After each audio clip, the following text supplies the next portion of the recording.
I'm your host, Jason Tartick, and welcome to Trading Secrets. We talk all things money on this podcast, and we're teaching all the stuff we just weren't taught in the classroom. Nothing supports this show more than liking, commenting, and of course, subscribing. Welcome back to another episode of Trading Secrets. Today, we are joined by producer, host, social media influencer, and outdoors enthusiast, Dylan Efron. Yes, many of you may know Dylan as being the brother of Zach, but what you may not know is that Dylan has established a career unbelievably for himself in Hollywood in all different directions. In a lot of directions on the other side of the camera. Dylan has been part of film crews on movies such as A Star is Born, Ready Player One, Unforgettable, American Sniper, it's one of my favorites, Get Hard, Jersey Boys, and much more. In addition to his behind-the-scenes crew work, Dylan has started working as a producer on various projects, including his most recent venture with his brother on the hit Netflix series Down to Earth. Today, we are going to discuss what life is like behind the camera, all the different avenues that he's explored, and if something like that sounds really cool for you at home, how you can actually get into it, and then also how Dylan has taken his outdoor passion and also turned it into a little bit of a lucrative opportunity through social media. Dylan, thank you so much for being here. We are excited to have you. Yeah, thanks for having me. And not only do we have Dylan, we have Bowie here, right? Yeah, Bowie, my dog. Bowie is, and it's a mixed rescue, right? Yeah, he's a little German Shepherd mutt that I rescued maybe about 2 years ago. I love it. And do you bring Bowie everywhere with you? I have to, yeah. Wow. so I come with a +1 everywhere. It's my shadow. So cool. Do you have to have Bowie registered as a service dog? No, I do it and then ask for forgiveness, if that makes sense. It's shocking how many places just let my dog come in. It's like, I'll go to a restaurant. I used to tie him up outside, and then I just started taking him in, and everyone's like, oh, he's so cute. So it's like, I don't ask permission anymore. I love it. I love it. That's good stuff. Okay, let's get your career track is wild. Like, even when I just read that resume, the stuff you're doing from hosting to social media to working behind the scenes of all those films, is this what you expected out of your career? No way. What did you expect? When I was first leaving college, I was gonna go into economics, and I had a job lined up to go to Sacramento and wear a suit every day and show up to work. What was the job? I don't even remember at this point. It was just it would have been probably data analysis or something in Sacramento. I just remember I saw all the photos, everyone's in suits and stuff. Economics was the only thing in school that I actually really liked. So I was like, I want to do this. Gotcha. And yeah, I was so close to doing that. And then the place I interned at Warner Brothers was like, if you want to work here, you got a spot. So I did a 180, got into the film industry, was still doing the stuff I learned in school, but in a whole different field than I expected. So. Gotcha. With your brother being Zach, did you ever think about I'll take acting as a career too, or was that never in your career trajectory? No, so acting was so far from me. Zach was just an actor. It was so clear. He was in plays. He loved attention. I was I was so shy. I wanted to play every sport possible. I was just outside all day with my friends. Where he shined in that world, I was the completely opposite. So I never wanted to step on that. I don't know. I was stoked for him that he was an actor, but it wasn't for me. Yeah, you guys had, it sounds like you guys had your lanes. You knew what you wanted. You knew his strengths. You knew your strengths, and you took the lane that was best for you. Yes, and that's evolved as I've gotten older. I've gotten more comfortable with the camera and stuff, but I think that's why I naturally gravitated to being behind the camera, because I was still in the industry, but I was I don't have that charisma and that maybe need for attention. I was never like that, so I was I'm happy behind the camera. I can control so many aspects of what shows up on screen from behind, so that always appealed to me. That's cool. So but in general, even to this day, if you are, because now you're starting to do some hosting stuff, and your social media presence is awesome, do you, when you're in front of the camera, does that still feel like a little bit of sense of it's just not a comfortable place for you, but you do it anyway? I think I really took on this perspective of maybe leaning into things that make me uncomfortable. And in life in general, I think it's so easy. That was almost me growing up as a person. I was so young to be look, I'm not good at that, so I'm going to stay away from it. Instead, as I've gotten older, everything that makes me uncomfortable, I realize maybe there's something there, and if I push into it, I'll change for the better. So I think that was more me as a kid not knowing myself, and I would see something that was scary or daunting and run from it. Interesting. I think that's a great piece of advice for like anybody, no matter where you are at home in life. I want to ask a little bit about this, because being someone that doesn't love being in front of the camera, there could be like a little bit of a stage fright scenario. I think people aren't probably back home listening to this every day posed with the opportunity to be in front of a big camera, but they have performance issues or stage fright issues when it comes to interviews or being in big conference room meetings or giving a sales pitch, or even some people that are like going on a date. So someone that like yourself, who kind of likes being behind the scenes, when you are in front of it, when you are on stage, do you have like one, Dylan trading secret, that a piece of advice someone could like emulate, that you've been able to emulate not being comfortable in that position? I'd say my one piece of advice is that I'm not trying to be anyone that I'm not.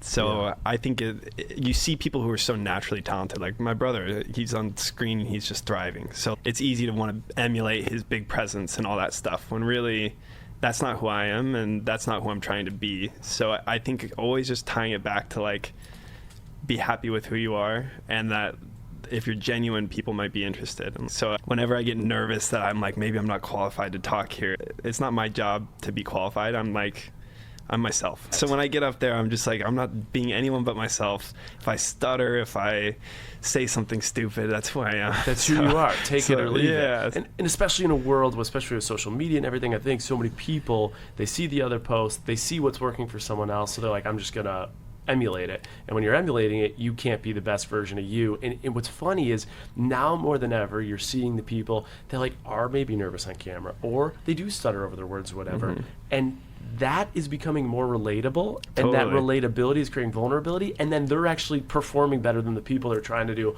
all the like, I want to be like him type vibe. Totally. I think once I started accepting that in my content, that like I would always try to hit these like one line like cue card type like hit beats and stuff. I'm like, I can't do it. Yeah. So once I started just playing all like the bloopers and just people seeing how stupid I am, like that's what people liked. I was like, oh, this is great.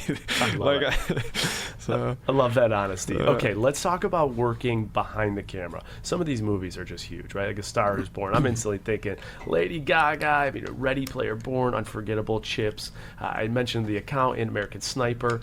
How, if someone says like, I don't really love what I'm doing, the idea of getting into a place where I'm behind the scenes and I could work on sets like this, how does someone break into this industry? Yeah, I think the biggest thing for me was I decided to intern when I was in college, and that paved the way for everything. So it's so hard because everyone's in different situations, but for me, I met as an intern. I was just friends of friends and everything like that in a field that I wasn't even interested in, but I took that opportunity, and that led to when college was finished up, I got to work for him full time.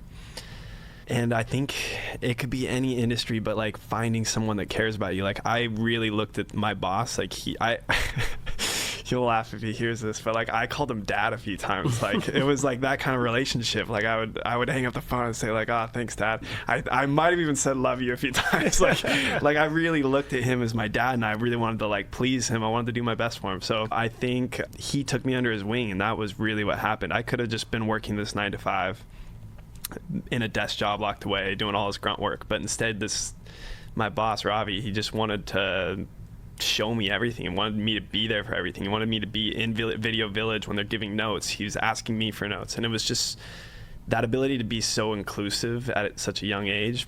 I really give it all to him. It's like somehow I lucked into meeting someone that wanted to show me the way, and I think if you have a boss that isn't like that, then maybe look for a different job. That is a hell of a piece of advice. I know there's a lot of people out there that do have bosses like that, and there's just some of these bosses these days are just so self-absorbed with their results, and then they'll poach your ideas, not give you credit for it. If you don't have someone that's looking out for you, it's going to be tough to find your way.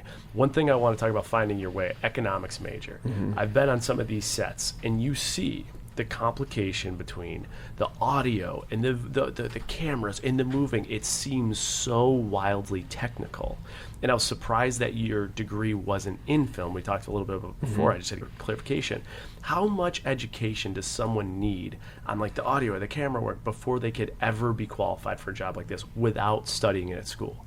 Oh, I think more than ever, it's just hands-on experience. If you get into the film industry, like, you don't need a college degree. If you can find someone like my boss to take you under their wing, it's like the people that get started in the film industry early, they're learning so much in the field. If you start as a PA and you meet someone in stunts, it's like if a stunt guy takes you under your wing, you can be in the union by the time you're 20 and just be like working on huge feature films and stunts. And like, there's so many different departments, but all of it is that hands-on experience. You can go to film school for 4 years and not learn anything when it comes to your first movie. And I think that has to do with the film, acting world, et cetera, but I think that has to do with almost every industry right now. Yeah. I don't think you could be a doctor without, like, right? But there are certain industries you just need the experience. Yeah. One thing I'm curious about, which I'm actually Googling right now, is you mentioned union. One thing we always hear about is what the big actors are paid. You see, Rock is paid, Dwayne Johnson made this much on this movie.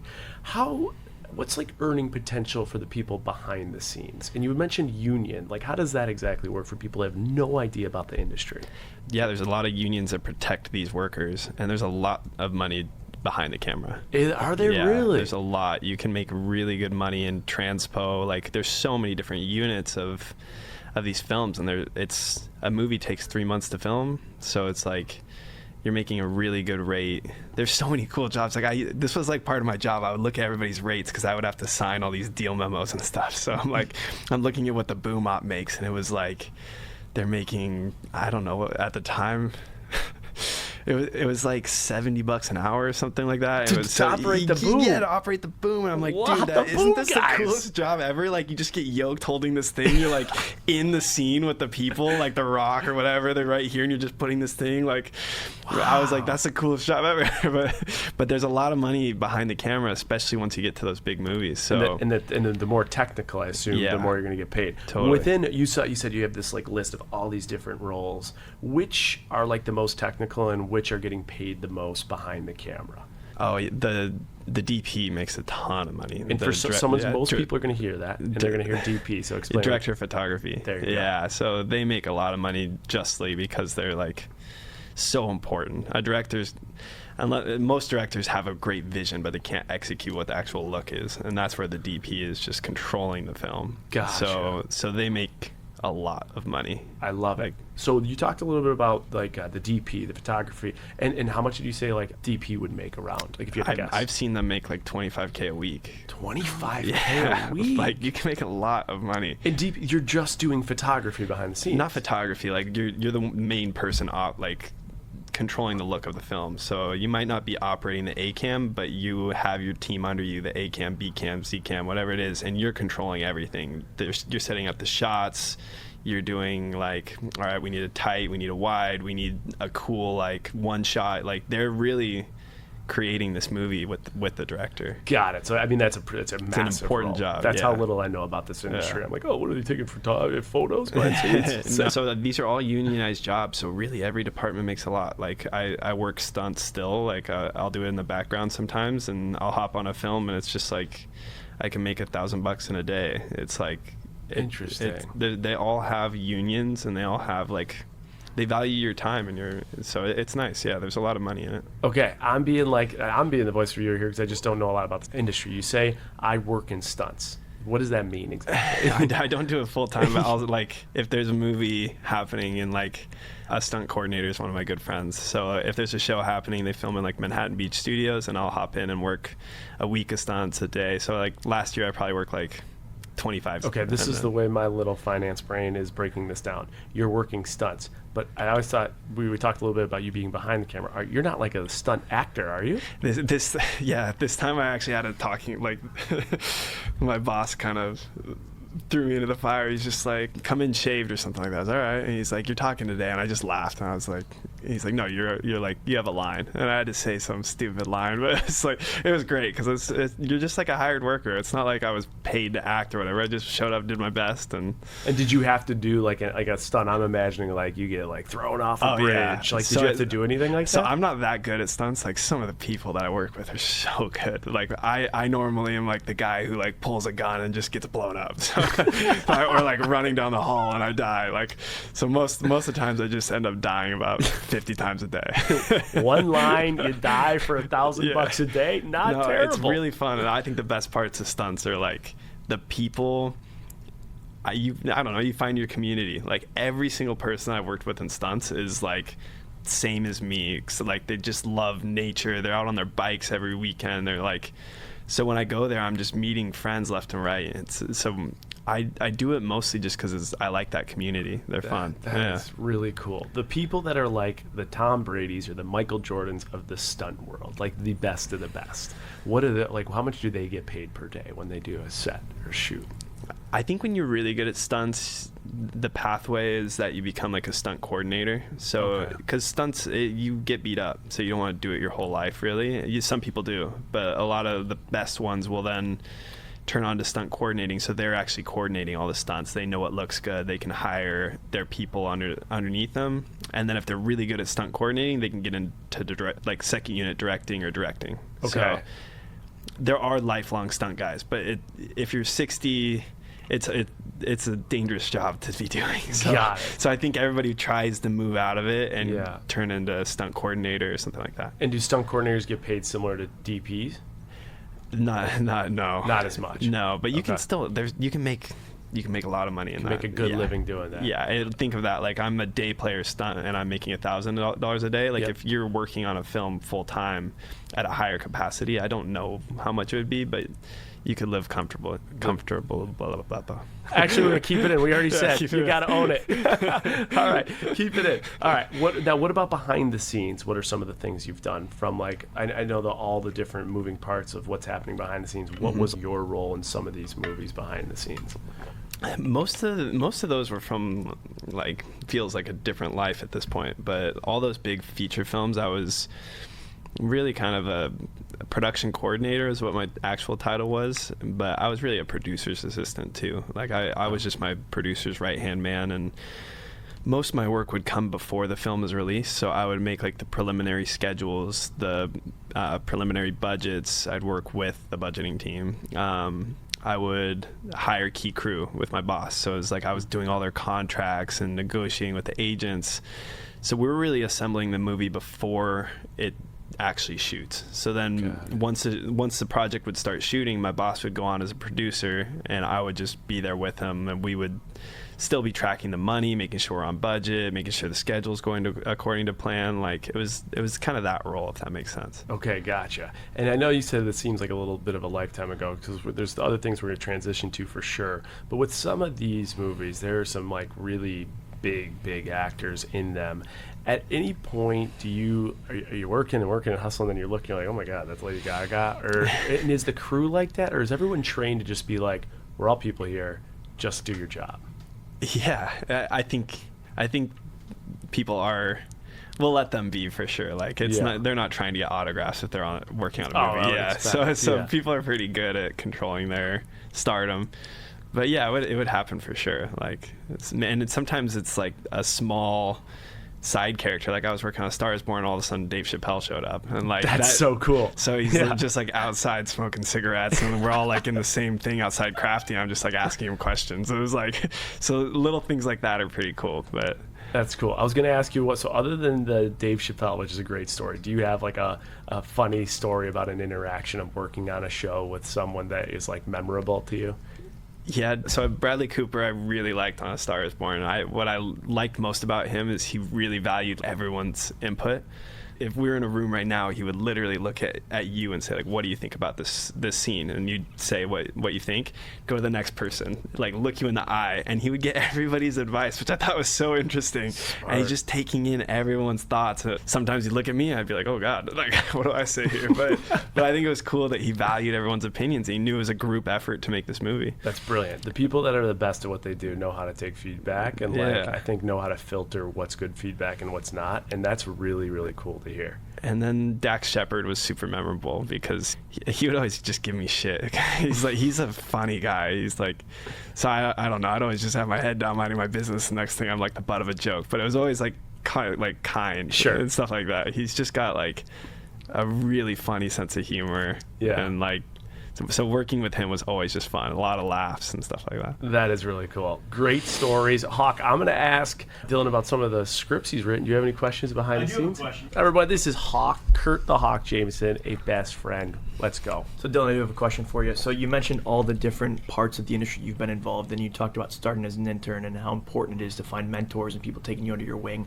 If you wanted to pivot in the industry to a different avenue or to a different role within the industry that you've never done before, how would you recommend doing that from a networking perspective? Is it people that you know? Is it conferences? Is it events? Like, what's your take on networking throughout the industry to give yourself the opportunity to do things you've never done before? It's a great question from Hawk Jameson. So if you were on a movie, like, that's kind of what a PA is. Like, you're an assistant on this movie, and you're there to, I don't know, like, you have a lot of grunt work. You might be getting coffee, whatever it is. But really, like, your job is, if you want to grow, is to talk to these different departments. Like, go make friends with the stunt guys. Go make friends with the transpo and ask them questions. And, like, I remember once I asked my boss if I could go with the transpo people to, like, Lake Arrowhead and, like, move some stuff just because I wanted to hang out with them and see what this department was all about. And, like, I remember being shocked at how much these transpo guys made for driving every day. And it was just like, at the time I was like, dude, this is the chillest job ever. Like, you didn't need a college degree, you didn't need anything. You could just start driving at 18, be in a union, and, like, work locally, one movie a year, and just, like, have a house. I was like, this is sick. So I think it's really that networking and just, like, seeing the different departments and asking questions and seeing what appeals to you, because yeah, they'll talk about it. Like, it's not, I don't really know. I think everyone's open to sharing what they've learned and stuff like that. So that was my follow-up question. How open is that industry? Like, is it very welcoming and, like, sharing, or is it very, like, tight-knit and it's very, very difficult to, like, break into from a barriers of entry perspective? And I want to add on to that too, because, like, okay, so PAs, they're like, in the bachelor world, they're called handlers, right? So they would literally just walk you to room. If you needed, like, a bite to eat, they would get you a bite to eat, but they got to see and network with everyone, the Totally. executive people at the top. So I think to even that question, someone's at home right now. Hawk says, you know what, side gig. I don't care that I'm not going to make anything because they're not paid well. No. Like, yeah, right, they're not paid well. But how do you get even that job that's, like, you know, literally the bottom of the totem pole? Where does someone go to get a job like that? It must be connections. Like, I wish I could say, but, like, I'm trying to even think on down to earth. Like, so your DMs. So you're gonna get, like, 500 DMs after this. I think that's honestly the way. I feel like it's mostly through a friend. Like, all of a sudden you'll get an email being like, hey, if Down to Earth 3 happens, like, will you look at my cousin's daughter or whatever it is? And so you get little resumes here and there, but I think you have to just put feelers out like that. So I honestly don't know. It's been so long since I was in that situation. There we go. Yeah. Do you have any other follow-ups? No, Dylan, I appreciate the context immensely. Thank you again. No, I love thank it. you. Do you have any more questions, Hawk? You come on in. Okay, I'll bombard you for sure. While Hawk was asking, I did actually Google this, PA jobs in LA. And there are certain firms out there, like recruiting firms, it looks like, that are responsible for finding PAs. And so if you do Google, I think you can find the right recruiting company out there that'll get you. This one actually says compensation is $200 is a daily rate for a 12-hour day. And you're probably not going to be on a big feature film your first time. So you're going to have to take some of these little music video gigs or little small-time shorts that are college students. Like, you're going to have to work at some of those just to get your feet in the ground. Exactly. So. But listen, that is the question we get most is we hear these cool things. How do I get into it? I think the point is just like you said about getting internships. Like, you have to be willing to put in that grit. It might be $200 a day, but one introduction in that time could change the entire trajectory of your career. Yeah. All right, let's get into, you've written scripts for various projects. You've kind of done just your stunt guy, your film guy, your PA guy, and now another thing you do is write. So you've written scripts for various projects, one of which sold to the Lifetime channel. Are you allowed contractually to say which one that was? Yeah, it never came out. It never came out? No. Okay, what was it about? Give us, like, the quick summary. There was a movie that, the reason it didn't come out was the same movie was written essentially, and it had, like, star power power on it. It was that love triangle that happened in space. Okay. Yeah. I must have missed that one. You're a big movie guy. Anybody see Love Triangle in I think it Space was called out there? Pale Blue Dot or something like that. Okay, got it. And so it was it was too It's very close. similar to that, yeah. Got it. Okay. So then, all right. But they did buy it. Mm-hmm. Yeah, so I guess this is kind of cool. So I was probably working at that studio job for about 5 years, and I realized that I wasn't really happy. I wanted to be a triathlete. I wanted to be outside. I was tired of being in a 9-to-5. So I took it upon myself to just look at other opportunities. So while I'm working there, I'm going home and I'm writing scripts, and I just fell in love with the ability to create a new world and take people there. When they read my script, they could all of a sudden, by reading something I wrote, I built this world that someone else got to see, and then they would give notes and stuff, and it was just a really fun escape for me. So I started writing scripts as maybe an avenue to leave my job, and then once I actually wrote a good script, it started to get some momentum, and then Lifetime Channel hired me to write a script. So from my perspective, I was 5 years into this job. I wasn't that happy with this trajectory, and I could make the same amount of money in a year of working at Warner Brothers in this one script that's going to take me 2 months to write. If it gets bought. No, because they hired me. So it was like, hey, we want you to write this script. I was like, how much am I going to get paid? And it was about equal to what I would make in a year at Warner Brothers. So I was like, okay, if I take this opportunity, it'll take me 2-3 months to write this script. I'll have 10 months of free time that I could work on being a pro triathlete, that I can work on other stuff. So I was just like, once I had this out, I was like, okay, I'm going to jump on this opportunity. And so when you write the script 2-3 months, even if the script, my New York's coming out, even if the script sucks, you still will get paid that. So there's no incentive base, it's got to sell. You only get paid 50% if it doesn't sell. Nothing. No. It's just here's your fee, go write it. It sucks, we're throwing it out. Yeah, and it was I got paid maybe 50% for signing the deal, then 25% on my first draft, and then I'll get paid the last I don't know how many percentages I just did, but the last 25% on my final draft. Okay. So it's a stage process like that. Got it. And that's exactly, so I had a book that came out. It's the same exact thing. You get the advance, and then you get the day you sign it, you get a percentage. The day they accept the transcript, you get a percentage. When it's published, you get a percentage. So it's the exact same thing. On average, what would you say for when you're writing a script like that, how many pages is it? Yeah, the easiest way to look at it is a minute per page. So if a movie is an hour and a half, that's going to be 90 pages. Got it. So most scripts are around 100 to 120. For a 2-hour movie, it's 120 pages. So and you're writing you're literally writing characters. Jason would say this, Dylan would say, and you're doing all that by yourself, no one else. No, and on that one, that's I ended up hiring a buddy to polish it for me. But yeah, it's a fun, and the best part about screenwriting is let's say you tried to go from A to B and you thought this was going to be the right path, but it wasn't. It's not like you're writing a book and have to delete 10,000 words that you wrote. It's you're just deleting a little bit. It's not the end of the world when you have to do revisions on a script. Got it. That's interesting. When someone is writing a script for a huge show, let's go to some of the shows you worked on, right? A Star is Born. The person that wrote that script, are they then getting paid some type of royalty or percentage because this became as big as it was? Yeah, I think so. And that's the whole, I never got into it's called the Writers Guild. Yes. Yeah, so I never actually got into that. Okay. But if you do get into the Writers Guild and you have a few screenplays you've sold or whatever, and you're really going into this world, you're protected. You get insurance, you get royalties, you get all that stuff. So that's another unionized job in the film industry. Okay. So. Of the three things so far we've talked about, behind the scenes, writing, and then doing stunt work and being in front of the camera a little bit, which one of those three do you have the most desire to pursue when you look down the road? Right now, those are all kind of behind me. So yeah, so it's I think it's more I want to keep producing and hosting shows, travel shows and that kind of thing. So I'd say it's mostly hosting.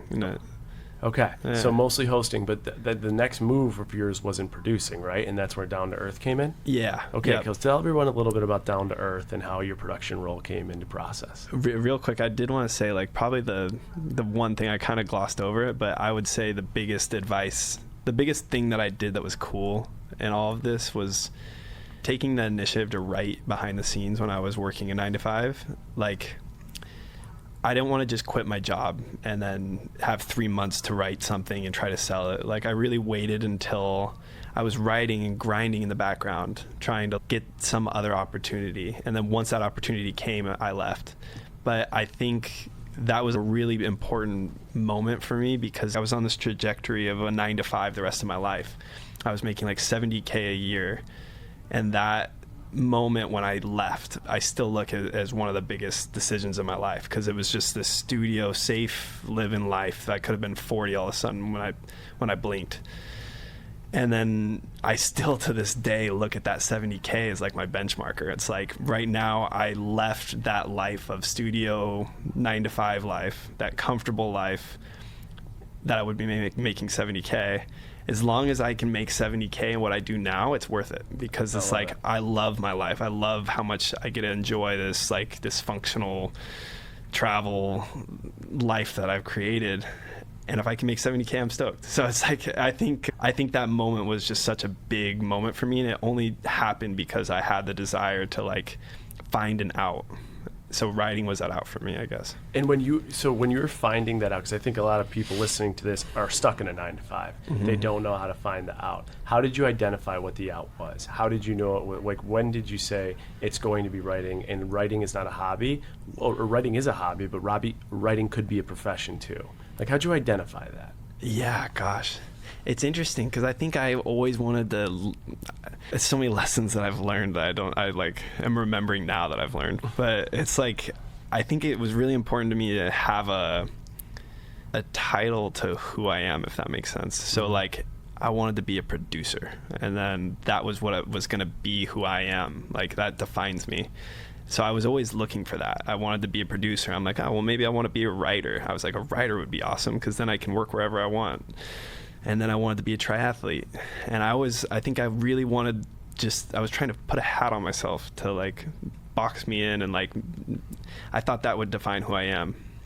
And I think what I learned through that process was if I just do what I'm passionate about. I was passionate about riding. I was passionate about triathlon. I was passionate about the outdoors. Like, leaning into those passions and who I am were all opportunities. The more I stopped trying to box myself in and build who I am around my career and just lean into who I am, and then that was when I really discovered like my brand, what I stand for, and all that stuff. Well, I think society teaches us to like, well, what do you want to be when you grow up, and what are you going to study to be that, and put that hat on and put you in the box and wrap that box up with a bow and go have a great life. And I think the biggest takeaway I'm taking from you is like when you pursue your passions in all different directions, not in the system or box that life tells you to put it in, you have no idea what like monetary options or monetization options come from it. I see a lot of your outdoor stuff. I've also seen a lot of the stuff, and I know, like talking to Evan and stuff, with aspiration, right? So you have an aspiration bank who is a very solid common ground and mission to the things you like, and then there's a company out there that sees that this guy is what our mission is. Let's pay and work together. Yeah. That just comes from an opportunity of you being yourself and pursuing your own passions. So yeah, I think there's a lot to take away from that. Yeah, I think again, like I was trying so hard to be a professional triathlete. I was going down that road because I was like, that's who I am. And I wasn't happy. I was skinny. I was like not necessarily healthy. And then in the background, I was always posting all the stuff that I love to do. It was like I was just rock climbing and like with friends doing stupid stuff in rivers and like traveling. So I would just like could see it on social media. I was like, I would finish an Ironman at my time, at my age. I was like, this is the best thing I've ever done. I just did an Ironman. I got second in my age division. I'm posting about it, and it's like, no one cares. I was like, why do I care so much? I'm like, what am I trying to prove by doing this Ironman?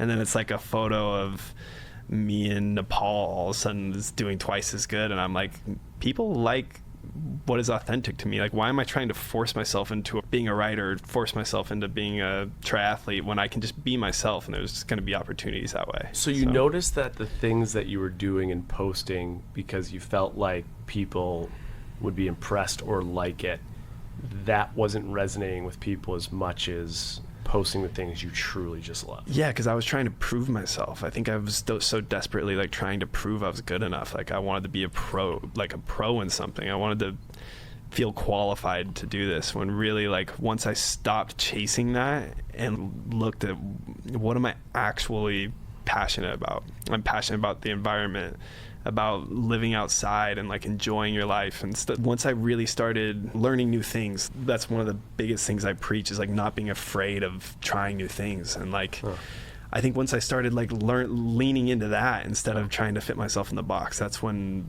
my brand really kind of took hold, and I realized who I am as a person, and I got a lot of confidence from that. That's strong insight. I think it's strong insight for a lot of people looking for career direction. One thing I can't pass over, triathletes. You mentioned this a couple times, like, I wanted to be triathletes. Can you make money as a triathlete?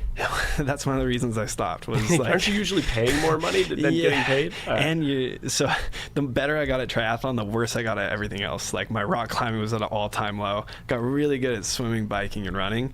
Everything else struggled. But how would the triathlete make money? By winning races. And what do they win? How much? If you win, you might 25 to 10K if you like win a big race. Okay. So you're making it through that and through sponsors. But you're putting in how many hours of work to win that 25K? Oh, it was crazy. You're running probably 25 to 30 hours a week. You're biking equivalent. And yeah, it was just all my free time went into cardio. Okay, so it's not really like a sustainable, I'm going to make a living off this. No. Okay. And I think that realizing that was good for me. Yeah, understood. All right, but then you move into production. I'm glad you brought that up, so thank you for sharing that. Especially, I think it's really cool that you knew you were making 70K at Warner Brothers, and you're like, this is what I have to make. I'm going to do whatever it takes. But to get there, I'm going to do it while I'm working there. Mm-hmm. That's really good advice. Okay, down to earth, you get into production work. Does production work, for people out there wondering, does that pay more than the other areas that you were in when it comes to filming? Yeah, I think it's that move from, I was studio, so I was getting paid weekly. What does that mean? A studio job. Like I was working at Warner Brothers. Okay. So it was more that 9 to 5 structure. And then once I left, I went to freelance. Okay. So freelance does make more money. It's just you have to deal with that uncertainty of your next paycheck. Because once that show's done producing, you're done getting paid. For sure. So you work project to project. And a lot of the film industry is that way too. Like you work on A Star Is Born, but then once that movie's done, you're done. Yeah, what's my next movie? So you make more money through freelance, but it's also a lot, it can be a mind trip for a lot of people because you just don't have that certainty of your next project. How many hours when you're producing a show like Down to Earth are you working in a week? That you're kind of working just whenever it comes out. Yeah, or wait, so what was your question? Like I'm really curious about the industry, just the profession of being a producer, what the hours look like. So I got paid like a flat fee on that, so I'm not necessarily hourly, but like the sound mixer, he's hourly. Okay. So for me, it's just I'm available at 24/7. It was like. And were you working like that? Like yeah, because you're out there for a goal, so it's fun. It's like I wanted to. You want to do your best when you're there. It's 3 months of your life, and you're in a foreign country, so it's like, what else am I going to do besides try to make this project the best it's going to be? Yeah, and being a project like that where you're traveling the world and learning about sustainable living methods, it's a lot different than my experience in reality TV, but those producers I can at least speak to, they're traveling with us. They were working 24/7. Yeah. They were up at 4 a.m., they went to bed at midnight maybe. It was literally 20-hour days they were working, easy. Yeah, and that's I think why it's appealing is it's just 3 months of your life, whatever it is, but you're fully dedicated to it. And I think that's a really fun thing to be a part of. Amazing. You've said from producing, you've transitioned into hosting. I know you have your YouTube channel, which seems like an amazing way to share everything that you're doing across the world with your travels and stuff. What type of hosting opportunities have you gotten? What are you doing to dial that in? Yeah, so that's kind of my most recent thing is really getting into more travel hosting, longer format series. I think my main goal is still to have a show that I've hosted on like a major streaming platform. But everything in my career, I'm not just going to wait for that opportunity to come. So using sponsors, I've learned to just, I want to go do this trip and I'll make a deck. I'm going to say, I'm going to go this day. If I can find a sponsor within that time, then I'll make a branded sponsor post, a branded series, whatever it is. But I kind of take the initiative to be like, I know I can make this series. I know how much it's going to cost. I'm just going to do it, and hopefully I can get financing for it. Cool. So it's not necessarily the way to make the most money. Yeah. I don't think I've always had a hard time like maximizing my potential with money because I value experiences so much. So I will take free opportunities to go travel somewhere else. Like I'm leaving for Guyana in 2 days. Wow. And I'm probably going to lose money on this project, but it is a story that was like so powerful to me that I really wanted to tell. So and it's so the story you're gonna tell it, you're gonna be there, and then that video you shoot is going to serve as pretty like a resume portfolio, right? Exactly. Yeah. So you do enough of these, eventually something pops. Yeah. Oh, and worst case, it's like I'm proud of it. Like I'm proud of what I shot. It's something I can look at and show my kids, and it's like I think that's really what brings me the most happiness is going and traveling and telling these stories. So it's like, I don't know. I've taken little bits of all these different things. The writing was good for voiceover. The producing has helped me learn how to manage my budget. How can I take filming a series that would normally cost $500K? How can I do this for 10? It's like I've really used all these different skills that I've learned along the way to be able to produce and host and create these shows for really cheap. Yeah, so. I mean, your strategy, I think, around career management and what you do next it's definitely art. It's like a mosaic, right? It's moving, but there's also, like the way I'm interpreting it, it's this free-flowing art that has direction, but there's also a lot of method to your madness, right? So even when you said you were working the 9 to 5 for Warner Bros. Getting paid $70K, you knew that you used writing as an outlet. It's like a creative art, but then you turned that into a profession, didn't leave until that could suffice and pay for what you're making at Warner Brothers. When you do projects like this and everything else, what is the epicenter that's driving a revenue source that allows you to do that? What is your 9 to 5? Is that the social media influencing? Is that the writing projects? Is that what is doing it? Yeah, it's probably my social media and working with brands. So creating content with brands. So like Viore is one of my sponsors, so I'm constantly creating content with them, collaborating with them. If they have something they want to shoot, they trust my portfolio and the work that I've done that I can provide high quality content. Got it. So I find sponsors that I align with, and that means something to me, like aspiration, like you said. And a lot of times those relationships might be for just like a social post or something, but that money and those relationships can lead to me pursuing these bigger goals, like these series. So, got it. Okay. So like GoPro, I've had a great relationship. They saw that I wanted to go to Guyana and tell this cool story, so they're like, hey, we'll throw in some money for you. Got it. So it's like just chipping away little things like that. Okay, one question I ask everyone that's in social media influencing space: how do you source deals? Like, where do they come from? And then also, how do you negotiate them? So this is all new to me as well. I'm still learning. That's why I was like, when I first walked in, I'm like, I don't know why I'm on this podcast. I'm still learning every day. I can't tell you how many people have said that, or like, whatever. It's a comedian. They don't know anything. They're like, I can't spell finance. What the fuck am I? But then the shit they give, like the lessons are unbelievable. Yeah, so it's not about the textbook stuff. My career pathway is like a kid with ADD. I've gone every single where possible. But where was I going with this?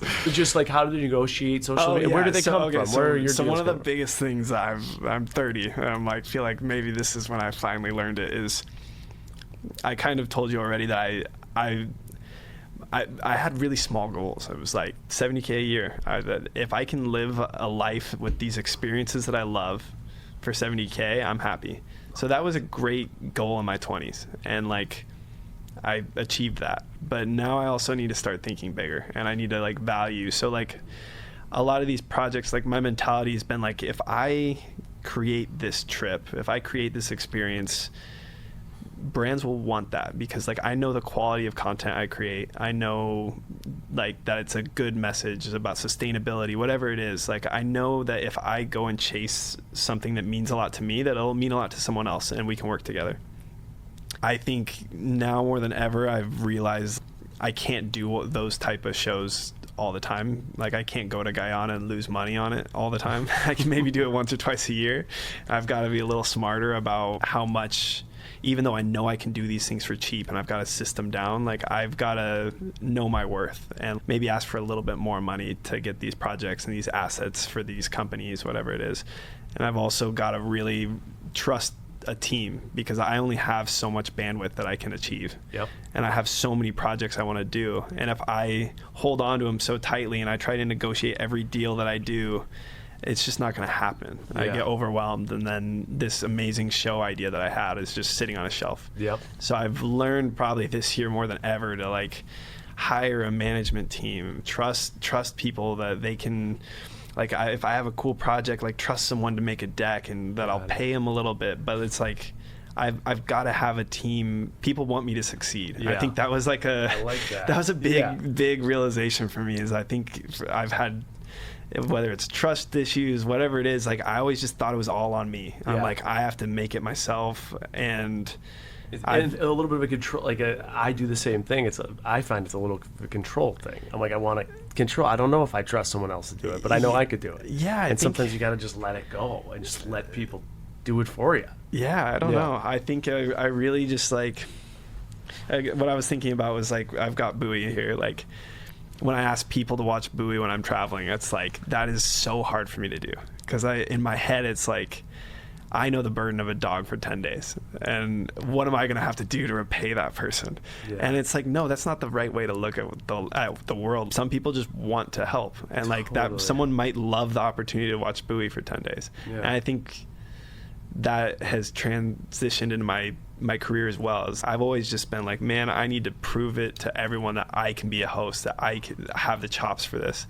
When some people already think I do, and they want to rally behind me. And like, I don't know. I think embracing help has been big for me. Is any of that come back to trust stuff? Like it's a trust issue that you think like you're just like a little paranoid of like, I don't know if is it trust at all? Does it come down to probably trust? Yeah, it's probably a deep-seated trust issue. Yeah, no, because I have the same thing. That's why I identified that. I'm like, I just don't know.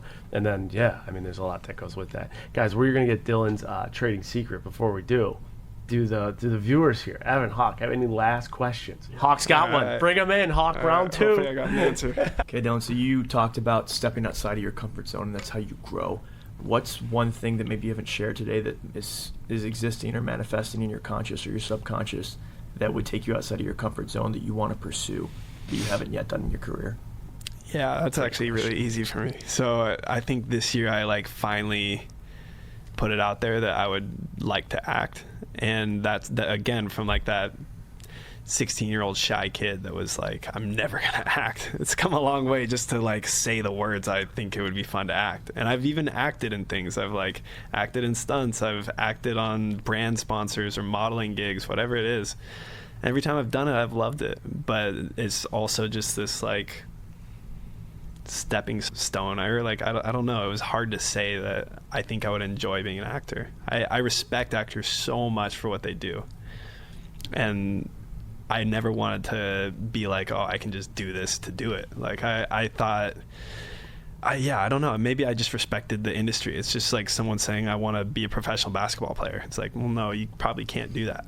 So I think it was hard for me to say like, yeah, I'd like to get into this. And just saying that is the first step, I guess. But now I have to actually put the work in, because it's a big thing to take on. So I think that, and then as a joke, I really want to start playing the guitar and like singing and stuff. I hope I like never sing in front of anyone, but if I can get comfortable enough to be at a campfire playing the guitar and sing to myself, I'll be so stoked. You were motivated by A Star Is Born, weren't you? Yeah, maybe.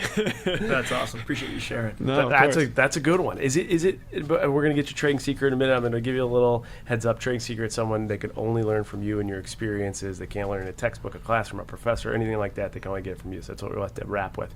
But is part of the reluctancy, I know you had talked about being shy and stuff, but I got to imagine, is that a little intimidating knowing that the level your brother is an actor and then being like, I want to act? Or does that not even faze you? No.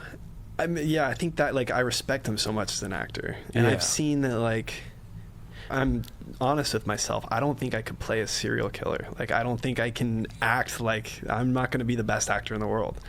But there are a lot of movies that have a similar character to who I am in real life and a role that I could probably play pretty easily. Yeah. And I'm like, yeah, I'd be stoked to be that Matthew McConaughey and like all the rom-coms, or like go play a rock climber in a movie. I'm like, yeah, I could play that perfect stuff. Yeah. I do it on Saturday, Sunday. So like, why not? And it's one of those things, just like writing. It was like I took that initiative to write in the background. Mm-hmm. And right now for me, it would be like, okay, I did 0 auditions last year. If I do 10 auditions this year, maybe nothing comes of it. But that's 10 auditions that could have been a life-changing thing for me. Yeah. And then maybe next year I'll do 20 auditions, whatever it is. And if it's just small steps, if I can actually do a few of these self-tapes and just plant seeds, they might grow. That's really, I commend you for it. I love it. I think that's so cool. Will you, as you're kind of going through this journey of taking this next step, will you reach out to him for coaching and advice and like, yeah, if I actually get a good gig, I'm calling him for sure. Like, what do I do? I got an audition. I remember what to say? Zach, how do I do it? Yeah, that would be the toughest part, honestly. Hey, you do have one line. Yeah. You do have one stunt line under your belt. I love it. Well, this has been so informative. I think the way you've approached your career, there's so many things that people can take from it, because we all get so stuck in the 9 to 5, so stuck in the box. You've clearly just smashed the box into pieces. And you're like, this is my world, bitches. I'm doing it how I want. It's really cool. All right, but we got to end with a trading secret. So Dylan, Efron, what is one trading secret you could give our viewers? The viewers, they are the money mafia. The money mafia needs to know your trading secret that they could possibly apply to their life direction, money management, whatever it may be. What can you leave us with? I think, if just tying it back to the stuff we already talked about, know who you are as a person. And I think start there, like your values, what your passions are, because that's who you are, and be happy with that, because that took me a long time to learn. And I think it can save you a lot of time in finding what you do for work. If I take a step back, a lot of the people I look up to most are like some of my rock climber friends, and I look at them as professional rock climbers. Like, these guys are out living the dream, on living in their vans for 8 months of the year. They just live the life they want. Their jobs is like they work construction 3 years of the month. So it's not like someone looks at this guy and is like, you're a construction worker. It's like, no, you are a rock climber and you make money this way. And I think we all just try to find who we are through our work, and maybe that's not the best way to do it. Like, have your passions, have a really good understanding of who you are, and be proud of who you are. And maybe your work will come from that, maybe it doesn't, but I think that's the most important thing, is like accepting yourself and just be happy to be something like that. Like, I think it's good. And I have a trading secret drill down question for you. Yeah. Okay. And here's where it stems from. It stems from some of my stuff. If my 26-year-old self was asked, do you know yourself? He would have said with 100% confidence, better than anybody in the world. No one knows me better than me. My 34-year-old self would say that 26-year-old self had no fucking clue who he was. And this 34-year-old self is still working to actually identify that, and like putting in work to identify that. Yeah. Still don't have it with complete certainty. People of any ages will listen to you say that, and I think it's good advice. And you said you had defined yourself. What is the number one tip you would give to someone who either stubbornly thinks they know themselves and they truly don't, or they're self-aware and knowing, like, I'm still working on myself, I'm trying to find it? What's the number one tip you'd give someone to try and really identify who they are to a T in a world where there's so many distractions that might have them from knowing themselves? Maybe my first thought was therapy, and then I started listening to Marc. It's not a bad one. It's a good place to start. But maybe that advice is bad. Like, my advice doesn't apply because maybe you don't know yourself at 26. So that goes back to trying new things and discovering new things, because maybe you don't, at 26, you don't have your community yet. You don't know what your passion is. Like, I didn't rock climb or surf or do any of these things until later on in my life. If I would have asked my 22-year-old self who I am, I would have been like, oh, I'm an economics major and stuff like that. So I think just try as many things as you can and you'll know when you hit a passion. You'll know that feeling of, like, the first time I rock climbed, I was like, this is something that I want to do. And the more times you say yes to things and the more experiences you have, I think that's how you find your passion, and then that's ultimately how you find who you are. I think that's great, because I think your behaviors change once you find your passion. And once you find your passion, behaviors that you thought existed about yourself no longer exist, because you're seeing your body just operate in a different way. That was a little bit of a trading secret drill down. I don't get to do it often, but I really appreciate your trading secret, so I did it. Dylan, thank you so much for coming on. For anybody that wants more of you, where can they find you and all your work? Yeah, just at Dylan Efron, pretty much. Instagram, YouTube, TikTok, all the sites. Go check them out, Dylan Efron, all social media sites, and be on the lookout for Dylan Efron in the acting scene. Then we're going to have to do a part 2 and learn all about that industry. Dylan, thank you so much for being on this episode of Trading Secrets. Yeah, thanks for having me. It's great.